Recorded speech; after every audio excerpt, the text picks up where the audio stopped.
ホラー話、なんかあるかの？今日も始めていくぞ。今回のラインナップはこんな感じだ。これに共通点があるの？早速確認しよう。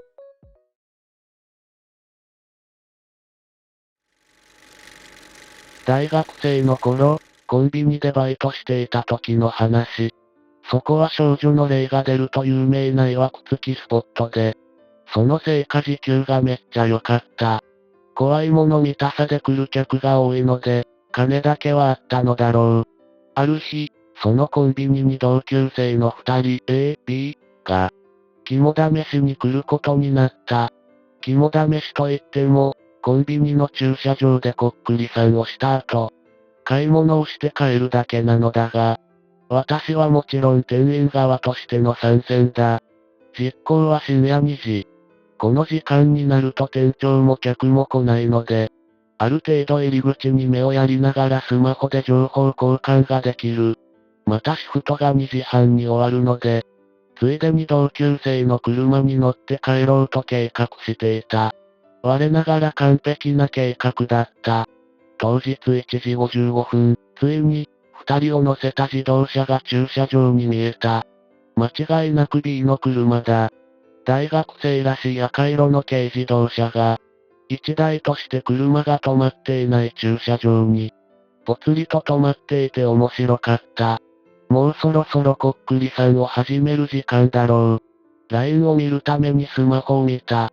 すると突然バックヤードから、こっくりさん、おいでください。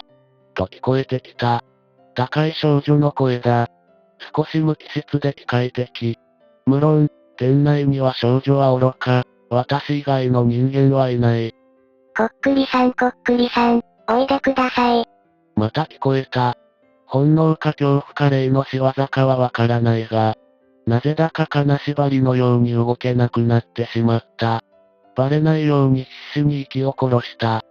こっくりさん、おいでください。何度もこちらに呼びかけてくる。次第に、バックヤードの壁をどんどん、と叩き出した。その衝撃で、タバコや唐揚げがブルブルと震えるように揺れ、レジの中の小銭がジャカジャカと音を立てる。はじめは探るようにどんどん、と壁を叩いていたのが、次第に私の方に衝撃が集中するようになった。おそらく、壁一枚挟んだ裏側にはいて、すでに気づかれているのだろう。2分も経つと本当に限界が来て、無意識のうちに涙が出てきた。涙目になって必死に LINE でメッセージを送るが、なぜか回線が繋がらない。それでもようやく、助けて、とメッセージを送ることができた。だんだんと意識が朦朧としてきて、私はついに気を失ってしまった。おい、なんで無視するんだよ。レジに並ぶ A から声をかけられ、私は正気に戻った。だがこんなことがあった直後に、こっくりさんをしていた車に乗り込む気にはならなかった。いや、タクシーで帰るわ。なんで？いや、こっくりさんしてた車に乗りたくねえよ。一人が怖いだろ？しかも高いし。ちゃんと話すからいいんだよ。ここ時給いいから、金ならある。ビビリだよ。ビビリも何もやばかったんだぞ。助けてって送っただろ。何の話だ？送っただろう。まあいいや。乗らんならビート変える。つまんねえな。あっそ、じゃあね。これ以降は私はこのコンビニで心霊体験をしていない。ただ少女の霊がいるという噂は最近より一層聞くようになって、同僚たちも霊から声をかけられた経験があるそうだ。ちなみにこの日、A と B は怖くて家に閉じこもっていたらしい。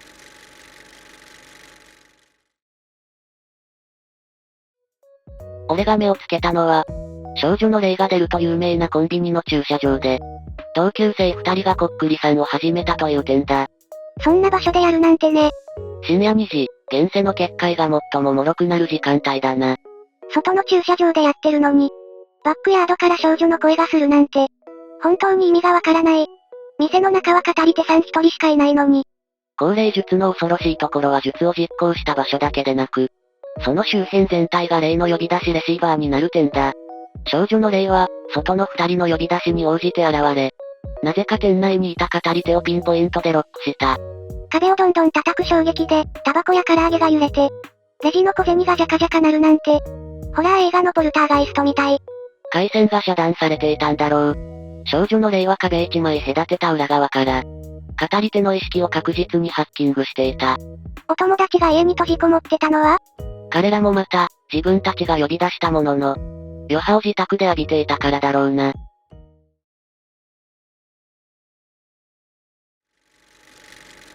私の友人 A さんが体験した話です。子供の頃って何かと呪いやら噂話が流行る時期ってあるじゃないですか。A さんが小学3年生の頃にも学校で、いろんな噂やおまじないが流行っていたんだとか、こっくりさんやトイレの花子さんなど、王道的なやつがほとんどだったらしいのですが、特に異質だったのが、鱗を移し、川や海などで悪さをすると腕や手に鱗ができるって、噂で、対処法としては悪さをした場所へ行き、鱗様お供え物でございます。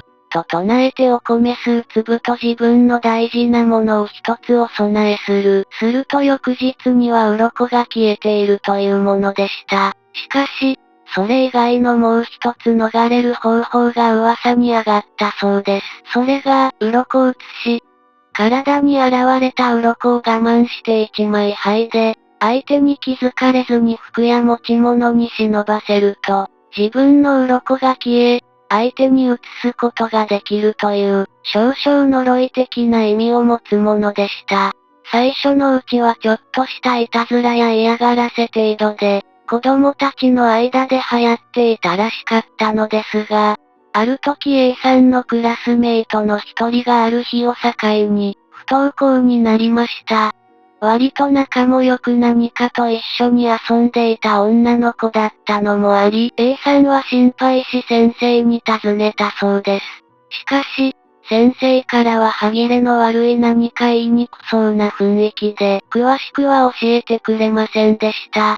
A さんはどうしても気になってその子の家を訪ねました。すると、その子のお母さんが出迎えてくれて、少し複雑そうな顔で、ごめんね。今うちの子。体調崩してるの。と遠回しに帰って欲しそうなニュアンスで微笑みました。A さんは腑に落ちないものの、これ以上いてもあげてはくれないと、諦めお母さんに一礼しその家を後にしたそうです。自宅に帰る道すがら、A さんはさっきのお母さんの服装を思い出していました。真夏日だというのに手袋にマスクまでして、おまけに玄関を閉める際、手首に変な出来物が見えた気がしました。A さんは次の日、またその子の家に行きこっそりと、裏のブロック塀を登り庭へと侵襲し、窓から中を覗きました。昨日と同じ時間帯なのに、誰もいない様子でした。息を殺して移動し、違う窓から中を覗くと、何か動くのが見えました。薄暗いせいかよく見えず、A さんは窓に顔を押し当てて、さらに覗き込みました。すると、奥に割と大きな水槽が見えました。前にその子が飼ってると言っていた熱帯魚の水槽で、中には鮮やかな模様の魚が群れで泳いでいます。A さんが夢中で覗いてると、不意に視線を感じ水槽のすぐ横を見るとこちらを凝視する二つの目がありました。その瞬間、A さんは金縛りにあったように動けず、嫌な汗が全身から吹き出していました。A さんが動けずにいると、窓越しにこちらを見ている二つの目が徐々にこちらに近づいてくる。そして目の前までそれが来た時に、A さんはそれがクラスメイトの女の子であると気づきました。血走って視点の定まらない目、開きっぱなしでよだれを垂らした口、そして顔や腕に無数にある鱗。A さんはあまりの恐怖にその場で失禁し膝から崩れ落ち、這うようにして裏の勝手口へと向かい外に出ました。振り向かず、泣きながら自宅に帰るとすぐさまトイレに閉じこもる。さっき見た現実とは思えない状況とクラスメイトの変わり果てた姿にガタガタと震えて親が帰ってくるまでトイレから出られなかったそうです。その後、数週間で不登校の女の子は学校を辞め、大きな病院に入院したと先生から聞かされたそうで、もうあの子に会うことは二度となかったそうです。A さんからこの話を聞いたとき、私はきっとその子は、鱗写しの犠牲者なんだと思ったのですが、A さん曰く、鱗写しを最初に言い始めたのが、その子だったとか。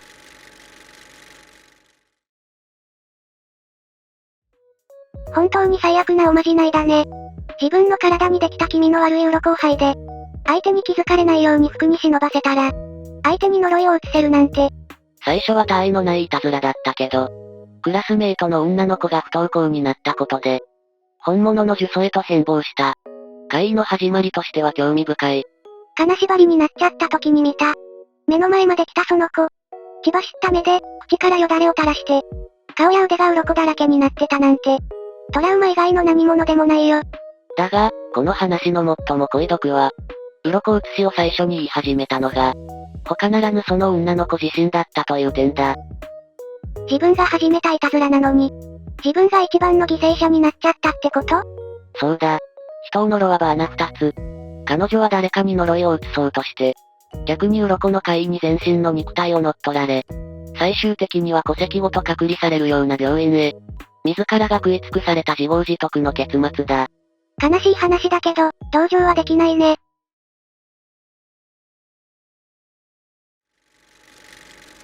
これは、私が実際に体験した出来事です。もう20年以上前のことですが忘れることができません。1989年の夏、私は高校の臨海学校で訪れた、海岸沿いにある研修寮で2泊3日を過ごしました。辺りは松の暴風林に囲まれ、すぐ隣にあるはずの海や、反対側の国道の音は全く聞こえず、夜には大人でも一人で外に出るのをためらうようなところでした。このような施設には怖い話がつきもので、戦死した兵隊さんや廃線になった電車が通るなどの話も、先輩方から聞かされていました。確かにそこの海岸は潮流が速く、溺死体が砂浜に打ち上げられるところでもあったので、常にゾッとするような空気が漂っている感じがありました。宿泊中の晩、一人の友達が、絶対に何かいると思うから、こっくりさんをやってみよう。と提案してきました。しかしこんな場所では、怖くてそんなことをしようなんて人はいません。こっくりさんは鉛筆を一緒に持つパートナーが必要です。言い出した友達は、死者になぜ死んでしまったのか聞くだけだから一緒にやって、としつこくせがんでくるので、私は仕方なくやってあげることにしたのです。紙にひらがななどコミュニケーションを取るのに必要なものをすべて書き終えると、10人くらいのクラスメイトが見守る中で、こっくりさん、こっくりさん、と二人で唱え始めました。すると鉛筆が動き始めたのです。友達が次々に質問していきます。性別は？男。年齢は？ 56。どうして死んだのですか？殺された。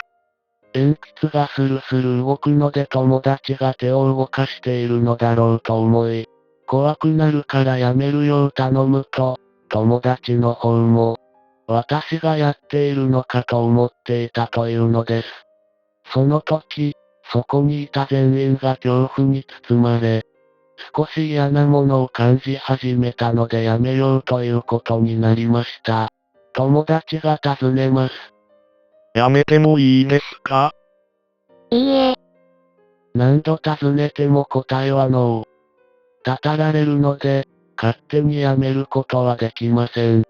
また友達が聞きます。どうしたらやめることができますか？困ったことになりました。死ぬことはできません。友達が半べそを書きながらこっくりさんに丁寧に帰るようお願いします。そしてこっくりさんは答えました。や、つ、に、き、て、ま、つ、の、した、に、う、め、ろ。二人でお礼を述べてから、通信を終えました。ほっとするのもつかの間、その場で友達と髪を手で8つに切り、その場に居合わせた全員で先生方の目を盗んで外に出ました。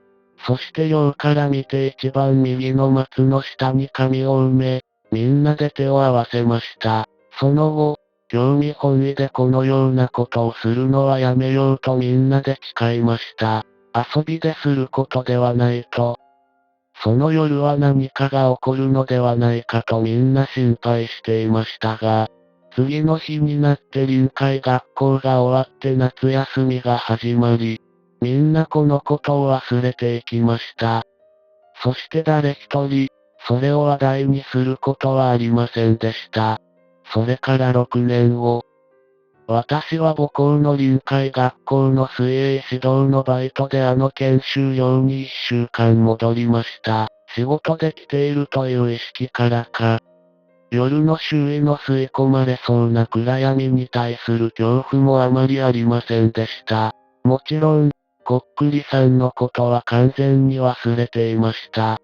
最後のグループが研修用に到着した日の夜、一緒にバイトに来ていた大学の同級生と消灯後の見回りに行くと、女子生徒一人が窓際のベッドで泣いています。どうしたのか聞いてみると、彼女は言いました。松の木の下に男の人が立ってる。怖い。同級生は外を見ながら、誰もいないじゃん。と笑っています。私の脳裏にはちらっと昔の記憶が蘇ったので、その人どこにいるの？と、その女子生徒に尋ねてみました。すると彼女が指を指したのは、一番右の、私が高校時代に髪を埋めた松の木でした。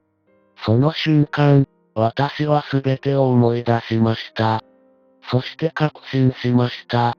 やっぱり人、いるんだ。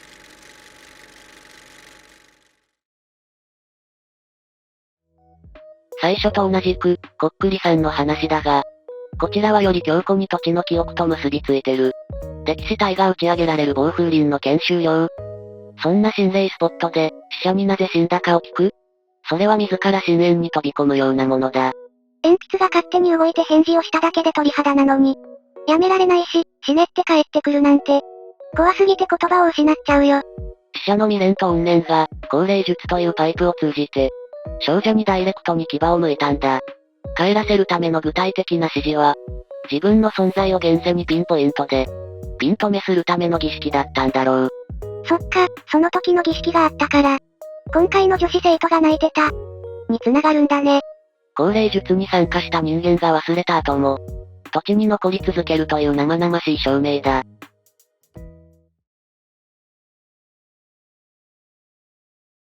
誰かと共に体験した降霊術は、その場にいない人間を巻き込み、肉体を蝕み、年月を経て次の世代へと伝播していく。怪異のネットワークが広がっちゃうみたいで、本当に逃げ場がないんだね。みんなには経験がないだろうか？悪ふざけで誰かと一緒にやった儀式。今もふるさとや場所に残っているかもな。それじゃ、今回の活動はここまで。気をつけて帰ってねー。